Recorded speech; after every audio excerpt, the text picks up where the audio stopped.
بسم الله الرحمن الرحيم والصلاة والسلام على سيد الأنبياء وأشرف المرسلين سيدنا ومولانا محمد وعلى آله وأصحابه أجمعين. أما بعد، السلام عليكم ورحمة الله وبركاته. ناظرین و سامعین کرام، ہم راوی کے حافظے اور ضبط کے متعلق جو مختلف قسم کی جو طعن اور جرح ہے وہ ہم اپنے سابقہ دروس میں پڑھ رہے تھے، اور ہم نے راوی کے حافظے اور اس کے ضبط پہ طعن کی جو متعدد قسمیں ہیں 5 اقسام ہم نے پڑھی تھیں، جن میں سے 2 کی ہم نے مفصل تعریفات شرح کے ساتھ پڑھی تھی۔ آج جو ہم راوی کے حافظے پہ جو طعن کی تیسری وجہ ہے اور جو تیسری طعن اور جرح ہے وہ پڑھنے جا رہے ہیں، اس کا نام ہے مخالفت الثقات، ثقہ راویوں کی مخالفت۔ اور میرے سامنے مقدمہ ہے علامہ شاہ عبدالحق محدث دہلوی رحمۃ اللہ علیہ کا، مقدمہ فی اصول الحدیث بما حواشی سعدی، جو کہ علامہ عمیم الاحسان رحمۃ اللہ علیہ کا۔ آئیے متن کی طرف چلتے ہیں اور پھر اس کو انشاءاللہ حد ضرورت شرح کے ساتھ بھی پڑھیں گے۔ فرماتے ہیں وہ مخالفت الثقات، یہ طعن کی تیسری قسم ہے۔ طعن کی الوجہ الثالث من وجوہ الطعن فی الضبط، تیسری وجہ یا صورت یا قسم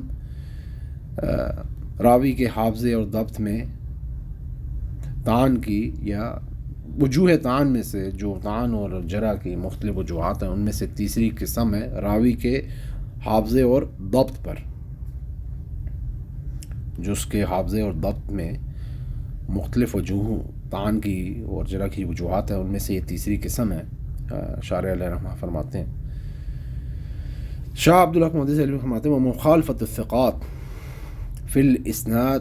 او المتن یکون علی انحاء متعددہ تکون موجبتا للشذوذ۔ کہتے ہیں کہ ثقہ راویوں کی جو مخالفت ہے سند میں اور یا متن میں، وہ متعدد مثالوں پر ہوتی ہے، متعدد انواع یا مختلف قسم کی صورتحال، متعدد قسم کی وجوہات پر ہوتی ہے، جو کہ موجب ہوتی ہے شذوذ کی، حدیث کے شاذ ہونے پر یا اس کو شاذ بنانے پر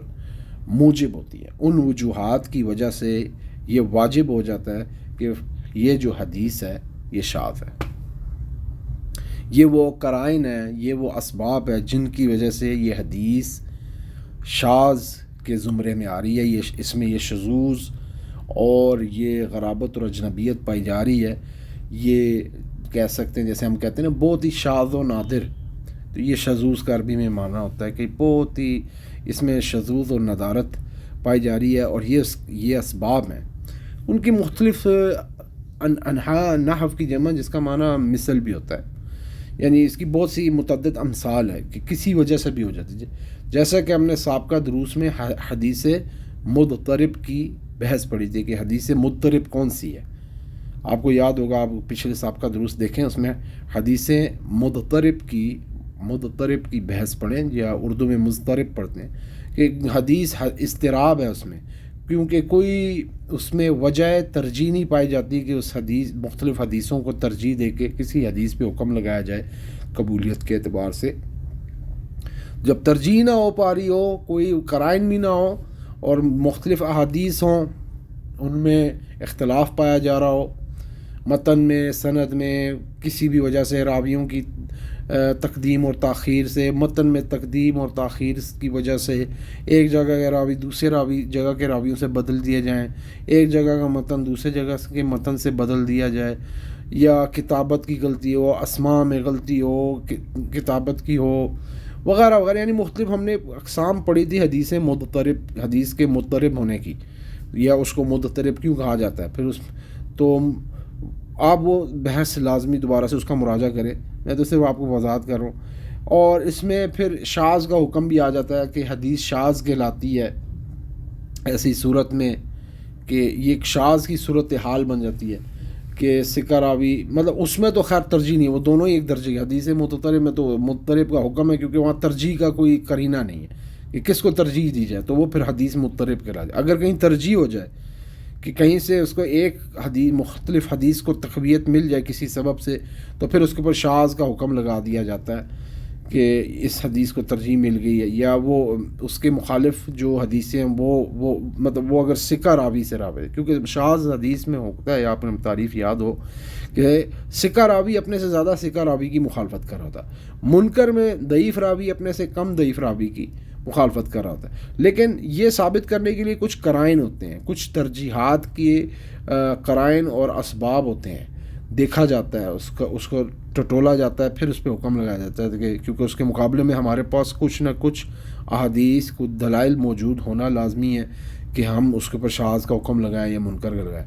تو وہ چونکہ ان پر پھر عمل نہیں ہوتا، ان پہ توقف ہوتا ہے، کیونکہ یہ ثابت ہو جاتا ہے کہ اس کی یہ حدیث فلانی شاذ اور باقی حدیثیں جو سی ہیں وہ راجح ہیں، کیونکہ شاذ حدیث مرجوع ہو جاتی ہے، مغلوب ہو جاتی ہے۔ اسی طرح جو منکر حدیث ہے وہ بھی مغلوب ہو جاتی ہے، مرجوع ہو جاتی ہے۔ ان دونوں میں عمل نہیں کیا جاتا کیونکہ ان کے مقابلے میں معروف اور محفوظ حدیثیں آ جاتی ہیں۔ تو یہ بات اس چیز کی طرف جا رہی ہے کہ یہ راوی کی جو مخالفت ہے، ثقہ راویوں کی جو مخالفت کر رہا ہے اسناد کے اندر یا متن کے اندر، جو کہ متعدد قسم کی مثالوں پر ہوتی ہیں، اور وہ حدیث کے شاذ ہونے کے وہ حدیث کے شاذ ہونے پر یا اس کے شاذ بنانے کے لیے واجب ہوتی ہیں۔ وہ اسباب ایسے ہوتے ہیں، وہ مثالیں ایسی ہوتی ہیں جس کی وجہ سے حدیث شاذ کے حکم میں آ رہی ہوتی ہے، وہ اس کا شذوذ واجب کر رہی ہوتی ہے، وہ موجب شذوذ ہوتی ہے، ٹھیک ہے، جس کی وجہ سے واجب ہو جاتا ہے کہ حدیث جون سی ہے جس کی وجہ سے واجب اور لازم آتا ہے کہ حدیث شاذ بن رہی ہے، اس کو شاذ کے حکم میں لے جاتی ہے۔ یہ تو ثقہ راویوں کی میں بات کر رہا ہوں مخالفت میں، کہ اگر کوئی راوی ثقہ راویوں کی مخالفت کر رہا ہے اسناد میں یا متن میں، یہی بات علامہ شاہ عبد الحق مدنی صاحب رحمۃ اللہ بیان کرتے ہیں۔ آگے وہ فرماتے ہیں کہ اچھا وجہ کیا، وہ کہتے ہیں وَجَعَلُهُ مِنْ وُجُوهِ الطَّعْنِ الْمُتَعَلِّقَ بِالضَّبْطِ مِنْ جِهَةٍ أَنَّ الْبَاعِثَ عَلَى مُخَالَفَةِ الثِّقَاتِ إِنَّمَا هُوَ عَدَمُ الضَّبْطِ وَالْحِفْظِ وعدم الصیانہ عن التغییر والتبدیل۔ اچھا اب یہ جو راوی کی حافظے پہ جو طعن ہے کہ یہ ثقہ راویوں کی مخالفت کرتا ہے، اس کی وجہ کیا ہے؟ اس کو راوی کے حافظے یا اس کے ضبط پر جو طعن اور جرح کی جو مختلف وجوہات جو طعن کی وجوہات ہے، جس کا تعلق راوی کے حافظے اور اس کے ضبط کے ساتھ ہے، اس کے حافظے کے ساتھ ہے، اس کو مخالفت ثقات کی جو یہ ثقہ راوی کی مخالفت کی جو جرح ہے، اس کو جرح بنانے کا مقصد کیا ہے، اس کو جرح کیوں بنایا گیا؟ وہ یہ سمجھانا چاہ رہے ہیں کہ یہ جو مخالفت ثقات کی جرح ہے، یہ طعن ہے، اس کو راوی کے حافظے پر یا اس کے ضبط پر جو طعن کی متعلق جو وجوہات ہیں، جو یعنی من وجوہ الطعن وجعلہ من وجوہ الطعن المتعلقہ بالضبط، اس کو مقرر کرنا، ایک جرح مقرر کرنا طعن کی جو وجوہات ہیں جن کا تعلق راوی کے ضبط اور حافظے کے ساتھ ہے، اس کو ایک مقرر کرنا، ایک جرح راوی کے حافظے اور اس کو ایک طعن مقرر کرنا راوی کے حافظے کے متعلق یا راوی کے حافظے پر، وہ اس جہت سے ہے کہ یہ جو مخالفت آ رہی ہے ثقہ راویوں کی، اس کا جو باعث اور سبب ہے وہ صرف اور صرف اس وجہ سے ہوا ہے کہ اس کا راوی کا حافظہ اور اس کا ضبط کمزور ہے، اسی وجہ سے وہ اپنے ثقہ راوی کی مخالفت کر رہا ہے۔ اور اس میں یہ وجہ بھی ہے کہ وہ متن میں جو تغییری اور جو تبدیل وہ عدم الصیانہ وہ انما هو عدم الضبط والحفظ وعدم الصیانہ عن التغییر والتبدیل، کہ اس کی صرف اور صرف وجہ یہی ہے کہ اس کا حافظہ اس میں عدم حافظہ اور عدم ضبط پایا جاتا ہے، اس میں حافظے اور ضبط میں جو ہے کمی پائی جاتی ہے، اور اس میں عدم صیانہ عدم حفاظت پائی جاتی ہے تبدیلی اور تغییر سے، یعنی وہ تغییر اور تبدیلی کے معاملے میں حدیث میں تبدیلی اور تغییری یا متن یا سند میں مجموعی طور پہ حدیث میں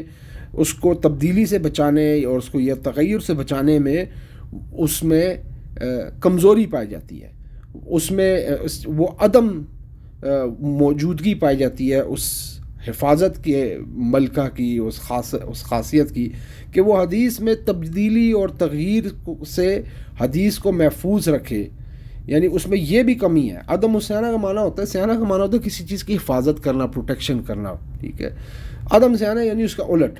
یعنی کہ اس میں حفاظت اور محافظہ عدم ہے، معدوم ہے، پایا نہیں جاتا۔ کس چیز سے؟ عن تغییر و تبدیل، حفاظت کرنے کے معاملے میں اور تبدیلی کرنے کے معاملے میں، وہ کہ حدیث میں تبدیلی نہ ہو، اس میں تغیر تبدل نہ ہو، تبدیلی نہ ہو، تغییر نہ ہو، وہ اس چیز سے اس کو بچائے، تو یہ اس میں قوت، صیانت کی قوت نہیں پائی جاتی اس میں، اور نہ ہی اس میں حافظہ، اور اگر ہے بھی تو کمزور ہے۔ اسی طرح اس کا ضبط اور حافظہ بھی کمزور ہے، جس کی وجہ سے وہ ثقہ راویوں کی مخالفت کر رہا ہے، ثقہ راویوں کی مخالفت کر رہا ہے اپنی روایت میں، چاہے وہ سند کے اندر تبدیلی ہو رہی ہے یا متن میں ہو رہی ہے۔ اسی وجہ سے اس کمی کو ایک جرح اور تان مقرر کیا گیا ہے، جس کا تعلق راوی کے حافظے اور اس کے ضبط کے ساتھ ہے، یا ان تان کی وجوہات میں شمار کیا گیا اور مقرر کیا گیا جس کا تعلق راوی کے حافظے اور ضبط کے ساتھ ہے۔ آگے وہ مزید فرماتے ہیں علامہ شاہ عبد الحق محدث دہلوی رحمۃ اللہ علیہ کہ اب جو قسم ہو رہی ہے، شروع ہو رہی ہے، وہ چوتھی قسم ہے راوی کے حافظے اور اس کے ضبط کے متعلق ہے، اور وہ ہے تان، جو کہ چوتھی قسم ہے، چوتھی تان کی وجہ، جرح کی چوتھی وجہ جس کا تعلق راوی کے حافظے اور ضبط سے، وہ ہے وہم۔ جیسے ہم نے پڑھا تھا کہ راوی کے اوپر جو تان کی جو چوتھی وجہ ہے وہ ہے وہم، راوی کو وہم ہو جانا، ٹھیک ہے، اس کو نسیان ہو جانا، بھول جانا، یا اس کو وہم ہو جانا، جس میں اس کو شک اور غالب شک ہو کہ یہ کہا گیا، یہ راوی نے کہا تھا یا یہ اس نے سنا تھا، اس کو شک واقع ہو جائے اور وہ غالب ہو، یعنی دو میں سے کسی ایک چیز پہ اس کا غلبہ ہو شک کا، اور وہ غالب یقین اور غالب شک کی بنا پر وہ یہ قول اور روایت کرے کہ یہ کہا تھا یا شاید اس نے یہ کہا تھا، غالباً اس میں شک غالب ہو، لیکن ہو اس کو شک، چونکہ اس کو وہم لاحق ہوا ہے، دو چیزوں میں سے ایک چیز کو اختیار کرنے میں اب اس دو چیزوں میں اس کو وہم لاحق ہوا ہے اور تردد ہوا ہے۔ جب وہم آ گیا تو پھر دو میں یا تین میں سے کسی ایک چیز کو غالب یقین یا غالب شک کی بنیاد پر اس نے قول اختیار کیا، کہ کہا کہ مثال کے طور پر جیسے میں نے آپ کو پچھلے سابقہ درس میں بتایا بھی تھا کہ راوی اگر کہے جی کہ میں نے سنا تھا فلاں نے یہ کہا یا اس نے یہ کہا تھا، غالباً اس نے یہ کہا تھا، اب راوی کو سننے میں یہاں پہ شک ہے، کیوں؟ اس کو وہم لاحق ہوا ہے۔ تو وہ یہ طعن کے متعلق فرماتے ہیں وَالطَّعْنُ مِنْ جِهَةِ الْوَهْمِ وَالنِّسْيَانِ اللَّذَيْنِ أَخْطَأَ بِهِمَا وَرَوَى على سبيل التوهم إن حصل الاطلاع على ذلك بقرائن دالة على وجوه علل واسباب قادحة كان الحديث معلل۔ اب دیکھیں پھر وہی بات آ گئی، ہم نے یہ حدیث معلل کی بحث میں جا رہی ہے بات، کہ وہ حدیث، یہ ساری باتیں اس کو حدیث معلل کے زمرے میں لے جاتی ہیں۔ وہ کہتے ہیں کہ وَالطَّعْنُ مِنْ جِهَةِ الْوَهْمِ وَالنِّسْيَانِ اللَّذَيْنِ أَخْطَأَ بِهِمَا وَرَوَى عَلَى سَبِيلِ التَّوَهُمِ، جو تہان نسیان اور وہم کے جہت سے ہے، جس کا تعلق بھول جانے اور وہم لاحق ہونے کے متعلق ہے، یا اس طریق سے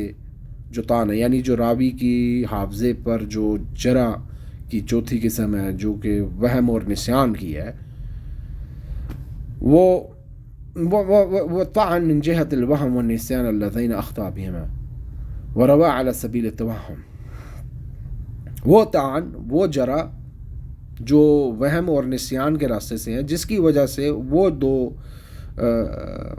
امور یعنی وہم اور نسیان جس کی وجہ سے راوی نے غلطی کی ہے، اور اعلیٰ سبیل توہم، وہم بر سبیل وہم اس نے روایت کی ہے کہ وہ شک، غالب شک اور وہم کی بنیاد پہ کوئی حدیث روایت کر رہا ہے کہ کہہ رہا میں نے یہ سنا تھا غالباً، یا شاید اس نے یہ لفظ کہا تھا، یا اس نے یہ کہا تھا، غالباً اس نے یہ کہا تھا. اگر وہ آگے فرماتے ان حصل الاطلاع على ذلك بقرائن دالة على وجوه علل واسباب قاطعة كان الحديث معلل، کہ اگر یہ بات معلوم ہو جائے اور اطلاع حاصل ہو جائے ان قرائن پر جو کہ دلالت کرتے ہوں علتوں کے، علل کے اور اسباب قاطعہ، اسباب جارحہ، یعنی ایسے قرائن جو کہ دلالت کرتے ہوں علتوں پر، اور ایسے اسباب جو کہ اس کی ذات اور شان میں جرح کرنے والے ہوں، قاطعہ یعنی اس کا معنی جرح کرنے والا اسباب، اور جو علتیں ہوں یعنی خفیہ علت، مرض، سقم یا ضعف کی وجوہات پر یہ قرائن دلالت کر رہے ہوں، تو ایسی حدیث کو معلل کہا جاتا. ہم نے حدیث معلل کی پوری تفصیل سابقہ دروس میں پڑھی تھی، آپ کو یاد ہو، ہم نے یہ پورا اس کی حدیث معلل کی پوری بحث پڑھی تھی. اور حدیث معلل میں بھی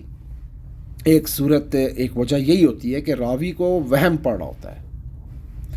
یہ ایک اس کی صورت حال ہے کہ راوی کے حافظے پہ وہاں پہ طعن ہو رہا تھا، اس پہ وہم اور نسیان کا ایک اس کی وجہ ہے، اور اس کا تعلق اس کے راوی کے حافظے سے ہی ہوتا ہے بنیادی طور پہ، جو حدیث معلل ہو جاتی ہے. اور بھی وجوہات ہو سکتی ہے، یہ میں نہیں کہہ رہا کہ حدیث معلل ہونے کی وجہ سے راوی کا حافظہ ہی ہے، اور بھی وجوہات ہو سکتی ہے، لیکن بنیادی وجہ راوی کا حافظہ، اس کے حافظے پہ وہم اور نسیان کی جرح ہونا، یہ ایک اس کی دلیل ہوتی ہے کہ حدیث معلل ہے، یا اس کے حدیث معلل ہونے کی یہ ایک بنیادی وجہ ہوتی ہے کہ وہ راوی کے حافظے پہ کلام ہے. اور آگے وہ فرماتے ہیں وَهَذَا أَغْمَضُ عُلُومِ الْحَدِيثِ، یہ وَهَذَا أَغْمَضُ عُلُومِ الْحَدِيثِ وَأَدَقُّهَا وَلَا يَقُومُ بِهِ إِلَّا مَنْ رُزِقَ فَهْمًا. اب وہی بات آ گئی ہے کہ یہ جو علم حدیث ہے، یہ خاص طور پہ جس کی بھی بحث ہو رہی ہے، جو کہ جس کا تعلق حدیث معلل کے ساتھ ہے، اور حدیث اور معلل کے ساتھ ساتھ یہ جو راوی کے باریک اور پیچیدہ جو معاملات ہے، جس کا تعلق اس کی جرح کے ساتھ ہے اور اس کی طعن کے ساتھ ہے، بالخصوص حدیث معلل کے اعتبار سے کہ یہ علوم حدیث کے سب سے پیچیدہ علم میں سے، یا یہ وَهَذَا أَغْمَضُ عُلُومِ الْحَدِيثِ، یہ علوم حدیث میں سب سے پیچیدہ علم ہے. اس کی شرح میں بھی، اس کے شرح میں وہ فرماتے ہیں علامہ عمیم الاحسان رحمۃ اللہ علیہ کہ التی ہی 65 فنن، کہ یہ جو علم حدیث ہے یہ 65 فن ہے اس علم کے. علامہ ذکر ابن صلاح، جو کہ علامہ اس بنیاد پر جو کہ جس کا حوالہ دیتے علامہ ابن صلاح نے اپنے مقدمے میں اس کا ذکر کیا ہے، امام نووی نے، امام زین الدین العراقی نے اس کی اتباع کی ہے کہ، اور یہ 65 قسموں کے اعتبار سے بات کریں کیونکہ حدیث کی جو قسمیں ہیں وہ 65 کا قول کیا گیا ہے. امام ابن صلاح نے بھی کیا ہے، امام ابن کثیر نے بھی یہ قول کیا ہے الباعث الحثیث فی اختصار علوم الحدیث میں، یہ حدیث کی جو ہے 65 قسمیں ہوتی ہیں. امام جلال الدین سیوطی نے الفیہ کے اندر 24 فنن کی زیادت کی ہے کہ 24 اس کے اوپر زیادت فن بیان کیے کہ اس میں یعنی 65 جمع 24 یعنی اس سے اوپر انہوں نے قسمیں بیان کی ہیں اور اس کے فن بیان کیے ہیں.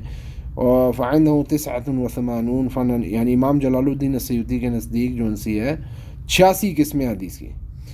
وقال الحازمی ان علم الحدیث یشتمل علی انواع کثیرہ تبلغ 100. وہ امام حازمی فرماتے ہیں کہ علم حدیث یا علم اصول حدیث جو ہے کئی قسم کی بہت زیادہ اقسام اور انواع پر مشتمل ہے جو کہ 100 تک پہنچتی ہیں. ان میں سے ہر ایک کا ایک مستقل علم ہے اگر طالب علم اس میں اپنی عمر بھی لگا دے الی آخر کلام. تو یہ تو ایک مجموعی طور پہ اس کی علم حدیث کی بات کر رہے ہیں. اور بالخصوص تو حدیث معلل کی جہاں تک بات ہے وہ آگے فرماتے ہیں کہ وہ ادق یہ وہذا احمد علوم الحدیث و ادق کہ یہ سب سے پیچیدہ اور سب سے گہرا علم حدیث ہے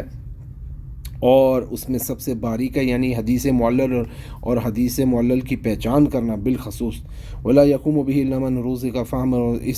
اور اس کو کوئی نہیں کر پاتا سوائے اس شخص کے جس کو فہم عطا کی گئی ہو، اس کو اللہ تعالیٰ نے فہم عطا کی ہو. آگے وہ فرماتے ہیں کہ اس کو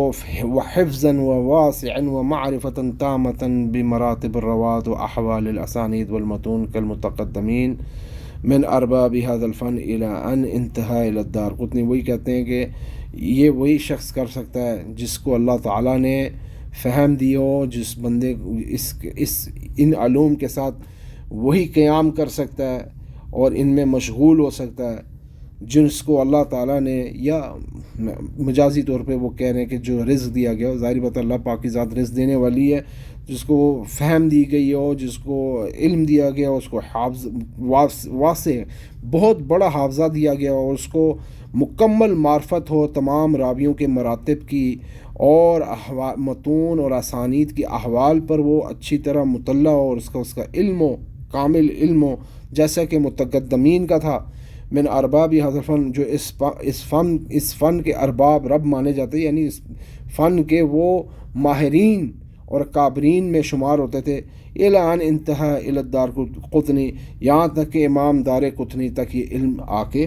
ختم ہوتا ہے. بالخصوص امام دار قطنی کے متعلق مشہور ہے کہ حدیث معلل کے جو آخری ماہر تھے حدیث معلل کی پہچان کرنے والے، وہ امام دار قطنی تھی رحمۃ اللہ علیہ. اس کے متعلق شارح علیہ رحمہ نے بھی ذکر کیا ہے. وہ کہتے ہیں کہ جو ماہر متقدمین کی جو انہوں نے بات کی ہے، جو ہمارے اسلاف تھے علم حدیث، علم اصول حدیث، اسماء و رجال، جرح تعدیل کے جو ائمہ تھے، ان میں ان کا شمار ہوتا ہے، جن کا جیسے کہ امام علی ابن المدینی ہے، امام احمد بن حنبل ہے، امام بخاری، امام یعقوب ابن ابی شیبہ، امام ابو حاتم الرازی، امام دار قطنی وغیرہ. اور وہ آگے فرماتے امام دار قطنی کے متعلق یہ ہے، وہ فرماتے ہیں ان کا نام اصل میں جو ہے نا بفتح را و ضم القاف منسوب الی دار القطن، محلہ ہے بغداد کا جس کی طرف امام دار قطنی کی نسبت ہے. ان کا بھی بغداد قدیم زمانے میں بغداد میں ایک محلہ ہوتا تھا. فی الاکمال، یہ اکمال اسماء الرجال کی کتاب ہے، اس میں تذکرہ ملتا ہے امام دار قطنی کا. ان کا نام ہے ہوا ابو الحسن علی بن عمر الدار قطنی الحافظ الامام العلامہ. یہ ابو الحسن علی بن عمر دار قطنی یہ حافظ ہے، امام ہے، علامہ. انتہا الیہ علم الحدیث والمعرفت بعللہ واسماء الرجال. علم حدیث ان تک جا کے ختم ہو جاتا ہے، اس کی مہارت کہہ لیں، اس کی سند کہہ لیں، اس کی شہادت کہہ لیں، یعنی انتہا الیہ علم، یعنی اس درجے کا. ان سے پہلے جو ائمہ آئے سو آئے اور جو اکابرین ماہرین جو تھے ان کے طرز پر، یا ان جیسی شخصیات جو اس مقام اور مرتبے کی تھی اور اس علم اور حافظے کی تھیں، اس مہارت کی تھیں، جو ارباب اور ماہرین تھے، ان کی جو ایک نظیر کہہ لیں، ان کے نقش قدم پر ان کی ایک مثال کہہ لیں، وہ امام دار قطنی تھے، ان کے شبیہ تھے. اور امام دار قطنی رحمۃ اللہ علیہ تک جا کے اس علم حدیث کی انتہا ہو جاتی ہے، جو وہ علم حدیث جس درجے کا اسلاف میں ان کے متقدمین میں کے پاس اس درجے کا علم تھا. تو انتہا الیہ علم الحدیث، ان تک علم حدیث یا علم اصول حدیث جا کے انتہا ہو جاتی ہے، ختم ہو جاتا ہے. والمعرفت بعلل، اور علت حدیث معلل کی پہچان کا جو علم اور مہارت ہے وہ ان تک ختم ہوتا ہے جا کے. وہ اسماء الرجال، اور الرجال کے اسماء، راویوں کے اسماء اور ان کا علم، و معرفت الروات، اور راویوں کی معرفت، مع الصدق والامانہ، سچائی اور امانت کے ساتھ، وصیحت الاعتقاد و سلامت المذہب، صحیح العقیدہ اور سلیم المذہب ہونے کے ساتھ ساتھ، والقیام بعلوم اخرى سوى الحدیث، اور اس کے ساتھ ان کے پاس اور بھی علوم تھے حدیث کے علاوہ، جن میں علم قرآن ہے، معرفت مذاہب الفقہاء، یعنی مختلف فقہی مذاہب کا بھی ان کے پاس علم تھا. مات سنة 385 للہجری،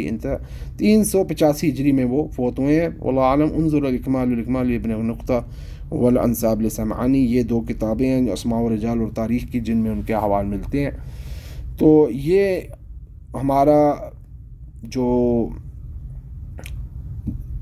جرا تھی، جو ہماری قسم تھی، اس کے متعلق ایک اضافی معلومات انہوں نے دی ہیں علامہ شاہ عبدالحق رحمۃ اللہ علیہ نے. اور یہ بھی آگے فرماتے ہیں یقال لم یأتی بعد مثل فی هذا الامر واللہ اعلم، وہ کہتے ہیں کہ کہا جاتا ہے کہ ان کے بعد ان کی مثل کا اس معاملے میں، یعنی علم حدیث میں، خصوصاً بالخصوص حدیث سے معلل کی پہچان کرنے والا اور حدیث کی علتیں پہچاننے والا، جو کہ عمیق اور باریک اور گہری خفیہ ہوں، وہ پہچاننے والا، ان کے بعد کوئی ایسا شخص نہیں آیا، یہ کہا جاتا ہے. اور اللہ ہی بہتر جانے، واللہ عالم. اور یہ وضاحت ہے، توضیح ہے، قول ہوں انتہا الی الدارقطنی، امام دارقطنی تک جا کے یہ جو علم حدیث ختم ہوا ہے، یہ اس کی وضاحت ہے. اور یہاں پہ ہماری الحمدللہ جو ہے 4 قسمیں جو جرح کی ہیں طعن کی راوی کے حافظے پر، اس کے دفتر وہ ختم ہوئی. انشاءاللہ اگلے درس میں ہم جو ہے آخری جو جرح اور طعن ہے جو سوء الحفظ کی ہے، وہ انشاءاللہ اگلے درس میں اس کو انشاءاللہ مکمل کریں گے. اگر آپ کو کسی چیز کی وضاحت ہو تو آپ کمنٹ سیکشن میں کمنٹ کر سکتے ہیں، میں انشاءاللہ اس کا جواب دینے کی پوری کوشش کروں گا. اب تک کے لیے مجھے اجازت دیجیے. بہت بہت شکریہ. السلام علیکم ورحمۃ اللہ.